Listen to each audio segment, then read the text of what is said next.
First, ensure safety by turning off power to your HVAC system at the circuit breaker.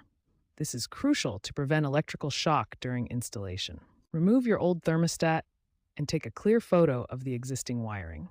This photo will serve as your reference guide during installation. Install the Nest baseplate on the wall, carefully routing the existing wires through the center opening. Ensure the baseplate is level and securely mounted. Connect the C-wire adapter to your furnace, air handler, or zone controller.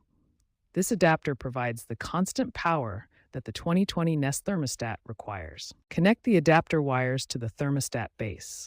Typically, one wire goes to the C terminal and the other is combined with the R wire to provide stable power. Connect your existing R and W wires to the appropriate terminals on the Nest base.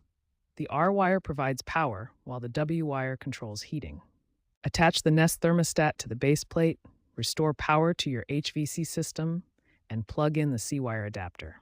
The thermostat should power on and begin its setup process. Finally, use the Google Home app to set up your thermostat. The app will guide you through connecting to Wi-Fi and configuring your heating preferences for optimal comfort and efficiency.